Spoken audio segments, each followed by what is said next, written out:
Welcome in another edition of the Dirt Racing Podcast. Let's get started.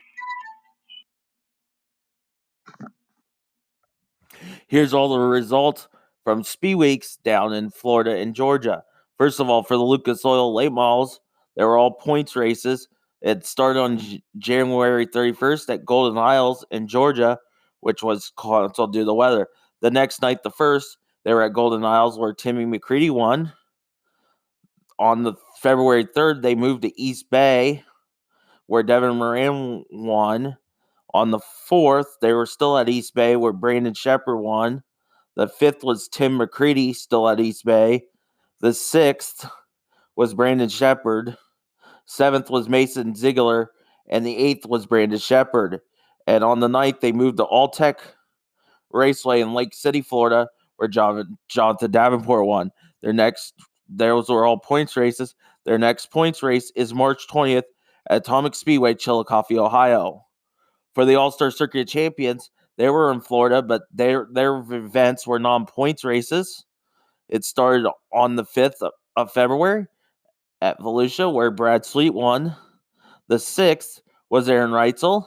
And then the 10th, they moved to East Bay, where Aaron Reitzel won. And the 11th, Kyle Larson. Their first points event is April 10th at Attica Raceway Park in Attica, Ohio. For the World of Outlaws sprint cars, Knott's Energy Drink sprint cars, their races were points races. Started on February 7th with Donnie Schatz winning. The 8th was Brad Sweet, and the 9th was Logan Schuchart. Their next race will be March 13th at Cottonville Speedway in Page, Texas. For the World of Outlaws late models, they resumed their points battle on February the 12th at Volusia, where Brandon Sheppard was the winner. Second, on the February the 13th was Jimmy Owens. The 14th was Jimmy Owens. And the 15th was Jimmy Owens. Their next points race will be March 6th at Duck River Raceway Park, Wheel, Tennessee. And in the Super Dirt Car Series, their events were non-points races at Volusia. On the 11th, it was Big Money Matt Williamson, your winner. Then it was on Wednesday, Lightning Larry Wright. Thursday, the 13th, Lightning Larry White. The 14th, Lightning Larry White. And Big Money Matt came back and won on the 15th. Their first points event will be at Can-Am Speedway in New York on April 11th. And that's been your series updates. Get your tickets today for the Shamrock Classic. On Friday night, it's $5 night, which is all general admission. So either one Abraham Lincoln or 5 Benjamins will get you into the micro races at night. Kids 5 and under are free. On Saturday, the reserve seats will not be sold on race day, so those $25 tickets get now. If you purchase a reserve ticket, you can get a pit pass upgrade on the race day. General admission is $20, kids 6 to 12 to 10, and kids 5 and under are free. That's the 5th Annual Shamrock Classic at the Southern Illinois Center in Des Moines, Illinois.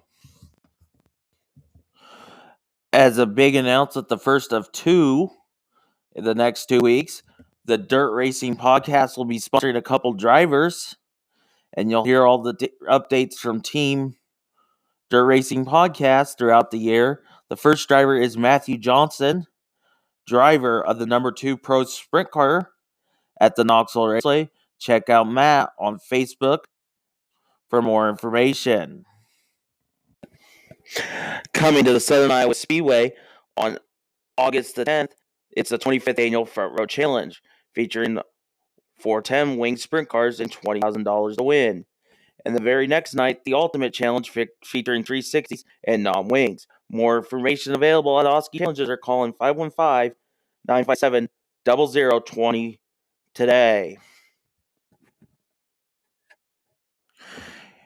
Here is this week's guest. Welcome, my guest, Bill W. He'll explain how his series works. How you doing, Bill? Good, Marshall. we're ready to kick off our 4th year with the Midwest Thunder Sprint Cars, presented by OpenWheel101.com. And it's just a little series that I put together, and we have a lot of people who contribute dollars towards the point fund. What we really want to do is help out the 410 drivers in the Midwest, and that's what we try to do through this. And anybody that wants to get involved with it, we'll talk about that. But we got a lot of sponsorship opportunities, and everything that's donated towards the series or the website goes towards the point fund for these guys and gals. And I know I'm helping with it. Yeah. Thanks for jumping on board this year and contributing a little bit to the point fund. Each year we've got a little more in there. So, last fall we were able to give Kerry Madsen, who won the championship by only one position on the last night after 70 races over Bill Baylog. We were able to give Kerry $2,000 as the champion, and I think Bill took away $1,000, and then Brian Brown was third, I believe, around the $500 mark. So we'd like to up that a little bit this year. So anybody that wants to contribute and enjoys 410 racing in the Midwest, we welcome you to do that. And it's a variety of schedule. It's a variety again. We try to stay within 4 to 6 hours of us here in the Knoxville area. So any outlaw show or MOA show or IRA show that doesn't seriously conflict with what's going on around here that any 410 driver could travel to. Probably the longest we get away is River Cities, just because it's on a Friday night with the Outlaws, and a few guys go up there, or guys that race up there, or gals come down here and race as well. So we usually keep those on the schedule. And anyone's eligible for the points who races a 410 in the Midwest who's not a platinum member of the World Outlaws. So anybody can do that. So we always have a variety of drivers in our top 10, and it's usually a mix of local Knoxville regulars around here and the IRA and MOA and those kind of drivers. And, usually the driver who travels to the most races is usually in good shape there as far as the points go. And that's what we want to do, is reward those drivers who come around to entertain us and travel to our local tracks in the Midwest. And then the other series we know somewhat about, you help announce, is the Sprint Invaders of Iowa. How's that looking? I think it's looking like a good schedule again for the Sprint Invaders. Added a show at Quincy, and Lee County's back in there with 3 shows, I think. Lee County's going to be a big track for all kinds of sprint cars. The IRA is going to start there, and that's actually the first night of the Midwest Thunder Sprints is Friday night, April 10th at Lee County Speedway. So I don't believe pretty positive the IRA has never raced at Lee County. I know MOA has. MOA starts the same night in Granite City, Illinois, so that'll also be on our point schedule for the Midwest Thunder Sprints. And I know Jacksonville has added 6 non-sanctioned shows that are 2,000 to win and 200 to start, and those are all be a part of the Midwest Thunder schedule, as will 34 Raceways running an open show as well. And, of course, any of the 410 shows that happen at Knoxville or Jackson or any of the other tracks, like I said, within 4 to 6 hours of central Iowa here. And the other big news on the Hall of Fame site, explain a little bit about the Priority Aviation thing again. Yeah, we're really excited about that. We want to thank Richard and Jennifer Marshall, again, of Priority Aviation. Of course, last year we did the $20,000 sponsorship, and that went to Lance DeWeese. And we all just wish that, some of the other drivers who had raised funds for the National Sprint Car Hall of Fame and Museum could also benefit. And this year they're going to be able to, because not only is first place getting the $20,000, but second place will get $10,000. And then third place will get $5,000. So what that is if you want to donate to the National Sprint Car Hall of Fame Museum in any way, whether it's a membership or if you just want to donate towards, some of the construction costs of Brian Clausen Sweet Tower that we're trying to finish up paying for, you can do that and just mention the driver that you want to support, and that goes towards their total as far as what they raised for the National Sprint Car Hall of Fame Museum. And then the driver raising the most money overall will get a $20,000 sponsorship from Richard and Jennifer Marshall. And again, second place 10 and third place 5. So we're really excited about that. Last year, we raised over $60,000 for the National Sprint Car Hall of Fame Museum, and that's all funds for our nonprofit museum that we would not have had. It benefits us a lot because people can't imagine how much it costs to, run all our facilities here with maintenance and all those types of things year round. And then also, is it 360 guys eligible too?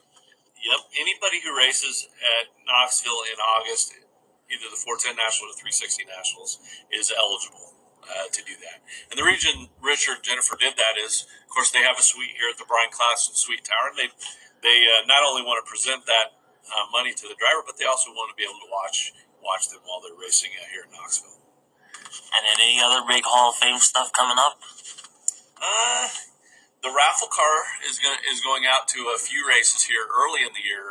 Look for them at the Shamrock Classic down at the Southern Event Center in Du Quoin there on the inside indoor midget race on March 7th.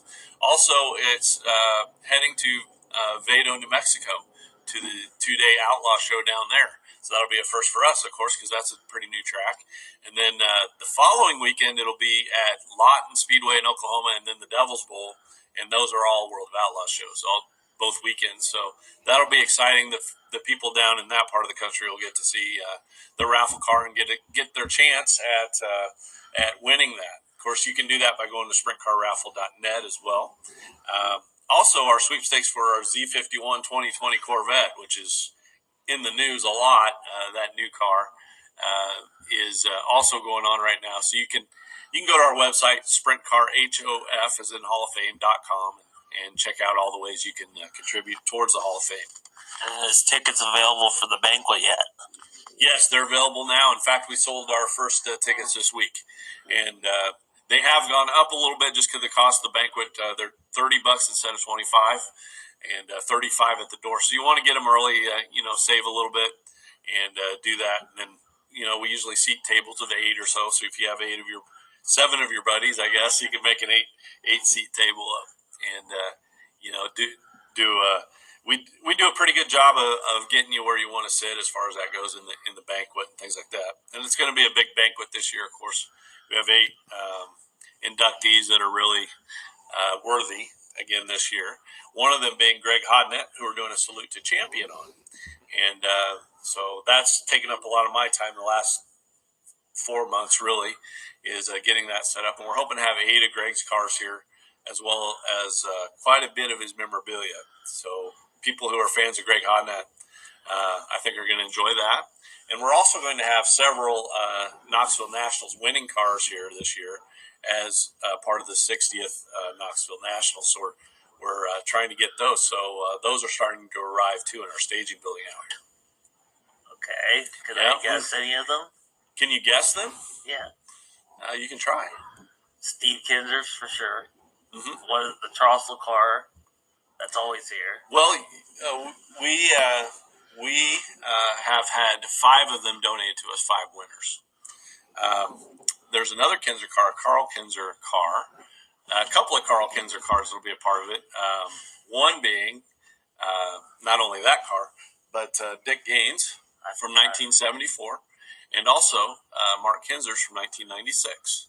And I don't want to announce anything else that I don't know for sure, but I'm 90% sure on just in case, because something might happen this way or that. It's a possibility we might have the car from the 50th Knoxville Nationals. And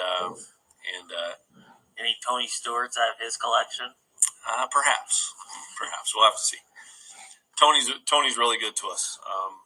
Right now we have a couple of his cars on display. Stevie Smith's car from 1998. Of course, Stevie was an inductee last year. And we also have, of course, the A.J. Foyt Dirt Champ car that he owns. And we only have 40 die-casts left of the members-only A.J. Foyt cars. So if anybody's interested in those, you want to go over to sprintcarstuff.com and order one if you're a member of the National Sprint Car Hall of Fame. And while you're renewing your membership, do the Priority Aviation and get your favorite driver enrolled. So, and then, of course, the fan forums. The fan forums, we'll be back. We'll start planning those here in a couple months for the Knoxville Nationals. So Because we know how quickly that gets here. That gets here really quick. Yep, unfortunately, race season goes quick, doesn't it? And then are they going to play any of the, like they did the 50th, any of the year videos? We'll have plenty of videos in the museum for sure. We're going to dedicate one whole section to the Knoxville Nationals, so there'll be a lot of memorabilia there and videos and things like that. Knoxville Racewave's done some cool videos as far as people who were at the first Nationals, and has done some interviews with those people, and we're hoping to include some of those videos and some other things that people will enjoy in the museum. Because I've already seen the commercial on Dirt Vision a bunch. Yep. And I even posted it. Selling tickets for sure. Yeah, I go, wow, it's like my 31st. Yep, and we're selling tickets here, and without talking to Bob Baker, I'm not sure how many we have left on the second floor, but we're selling those now too. So if you're looking to join us for the Nationals and sit on the second floor, you need to give us a call, get your tickets ordered. We appreciate your time today. Thanks a lot, Marshall. And I'm really looking forward to the Midwest Thunder Sprint Car Series again. And if anybody's interested in donating towards the cause, check out openwheel101.com. We have race results. We have video highlights in there, and as well as the occasional interview or column. And also, you'll get what I like to call free advertising there. If you donate towards the Midwest Thunder Sprint Car Point Fund, all your advertising on there is free. And the reason I say that is because 100% of that goes towards the drivers. In other words, I don't keep any of it myself. We give it all away. So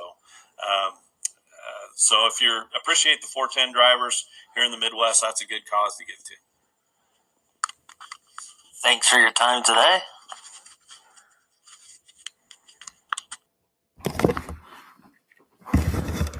And on all those links we talked about, I will post in the description on the Open Wheel 101. I know personally the podcast is supporting it, but I will post in the description of this episode all the links we talked about. Thanks once again for Bill on the show. Before we leave on this episode, in case you've been following the Dirt Late Models and don't understand the droop rule, I'll explain it in basic terms, if you're wondering. It's a rule to limit the amount of jack on the left rear of the car. So what it was doing, basically, it was they were getting the car so high, jacked, trying to keep the spoiler out of the air while rolling down the straightaway. This is the layman terms. So with this rule, it's a chain that's attached to the rear axle at the point where the frame and just above. The chain limits how much the frame can travel away from the chassis. So basically, that's the droop rule. What happened on Scott Bloomquist one night while he failed it, the piece of chain, the hardware on it, happened to broke, so it made him above the limit. So that's your basic droop rule so to understand. I'm explaining it how I understand it. So that's a help on that. And this, as always, thanks for listening to Dirt Podcast. Be sure to like us on Facebook, Twitter, and if you have a question or comment, feel free to ask on there, and it might be included in the show if I don't answer you directly. This has been the Dirt Racing Podcast.